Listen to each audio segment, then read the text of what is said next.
আসসালামু আলাইকুম প্রিয় ভিউয়ার, গিয়েছিলাম ধানমন্ডি 32 নম্বর বাড়ি দেখার জন্য।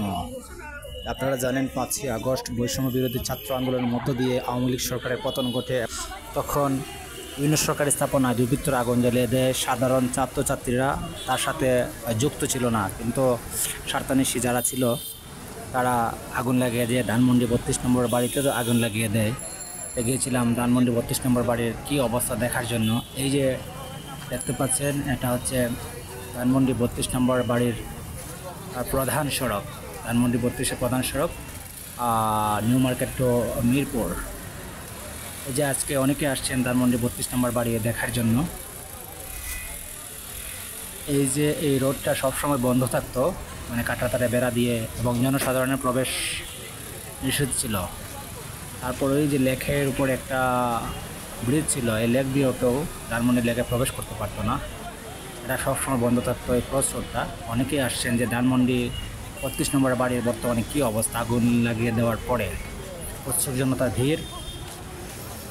কিন্তু ব্র্যাক ইউনিভার্সিটির ছাত্রছাত্রীরা বর্তমানে, যেহেতু এটা বাড়িটা পুরানো হয়েছে, সেজন্য তারা এটা সংস্কারের কাজ করছেন, পায়ে পরিষ্কার করছেন, পরিষ্কার পরিচ্ছন্ন করছেন ধ্বংসস্তূপ। এই যেটা হচ্ছে ধানমন্ডি 32 নম্বর বাড়ি থেকে আর 2টা বাড়ি আগে একটা বাড়ি, ওইটাতেও আগুন দেওয়া হয়েছে। এটা এখনও ধোঁয়া উঠছে, এই যে দেখতে পাচ্ছেন এখনও ধোঁয়া উঠছে। তাই আপনারা যারা ধানমন্ডি 32 নম্বর বাড়ি দেখতে আসতে চাচ্ছেন, যারা ঢাকায় থাকেন, তারা না আসার জন্য ভালো। আমি কথা বলেছিলাম শিক্ষার্থীদের সাথে, তারা বলছেন 2 দিনের ভিতরে সব ঠিক হয়ে যাবে, 2 দিন পরে আসবেন। এই রাস্তাও খোলা থাকবে, সর্বসাধারণের জন্য কোনো সমস্যা হবে না। এই যেটা সামনের বাড়ি, এটা তো আগুন দেওয়া হয়েছে। মানে দুর্বৃত্তরা বিভিন্ন সরকারি স্থাপনা, তারপর এই বাড়িগুলোতে আগুন দিয়েছে। সাধারণ কোমলমতি শিক্ষার্থীরা যারা বৈষম্য বিরোধী ছাত্র আন্দোলনে প্রত্যক্ষভাবে জড়িত ছিলেন, তারা সবসময় বলেছেন কোনো সরকারি স্থাপনাতে হামলা না করার জন্য, সরকারি জিনিস নষ্ট না করার জন্য, কারো বাড়িতে হামলা না করার জন্য। কিন্তু দুর্বৃত্তরা সবসময় উল্টা দিকে হাঁটে এবং স্রোতের উল্টা দিকে গিয়ে তারা এ ধরনের কাজ করেছে। সেজন্য বৈষম্য বিরোধী ছাত্র আন্দোলন সবসময়ই তাদের বিরুদ্ধে কথা বলছে। এই যে ব্র্যাক ইউনিভার্সিটির স্টুডেন্টরা জনসাধারণকে প্রবেশ করতে দিচ্ছেন না, বলছেন যে আপনারা 2 দিন পরে আসেন, সব কিছু ঠিক হয়ে যাবে। এবং এই যে সামনের রাস্তা কাঁটাতারের বেড়া আছে, ওইটাও খুলে যাবে। এই যে দেখেন, অনেক লোকে আসছে দেখার জন্য ধানমন্ডি 32-এর কী অবস্থা।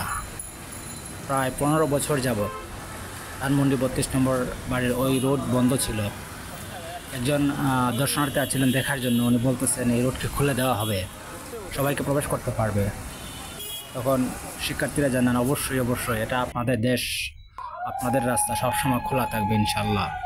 এই যে এটা ধানমন্ডি 32 নম্বর বাড়ির সামনের আর একটি বাড়ি, এটা এখনও ক্ষণে ক্ষণে ধোঁয়া উঠছে, ভিতরে অবশ্যই আগুন আছে।